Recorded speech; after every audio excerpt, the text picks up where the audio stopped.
Laser Wanda. Allo, Oui, wiriwe neza se umushu? neza cyane ahubwo Biri fresh cyane. harya ngituru buriya nangahe ko numva nagushegeye cyane. Bitatu yonyine. Ako bitatu urabona ndibona gicyura muri ambaraje wagiye ukatura koko. Shatse wanakirarira naribuka baza tukararana. Koze ko burukonje nyigusigera se n'ubundi ukakibyaza wa musaruro wayashaka tura tuvugane mwana ndumva yabaye nka peradeta.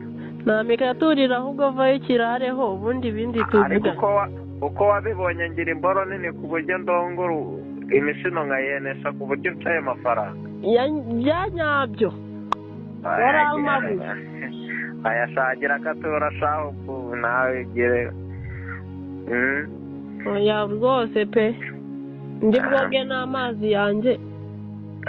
Yagenda nawe ubwo se ubwo urumva muganga yanyandikiye igituru cya buri munsi ariko ubwo urumva musukiye nyine byagenda bitewe katura ibiceri yewe nzi niyo nakozamo gusa.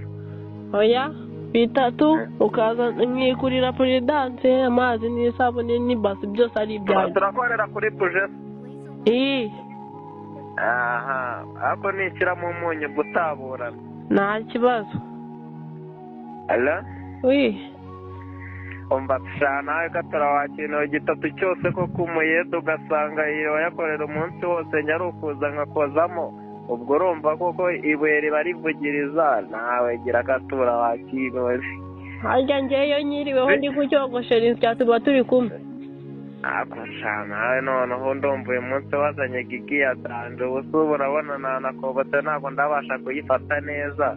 Uyirarike ndayishyiriramo. Katura sha dore ubu ndakurongora natariye nkuguye ahubwo urumva wakira polisi. Ndagutekera natetse wowe va ahubwo tugira ibyo tugira ni umuntu. Mwana gitatu ntabwo byavamo naremwe ko amandazi abiri uyu munsi. Gira nukatura ubwo turahuza nyine tuvugane. Zanayo ufite. Zanayo mfite? Ariko urananyongeza ya turu y'ubushize. Ntabwo navuyeho nyirangije bitewe n'uko nari. Laser Wanda.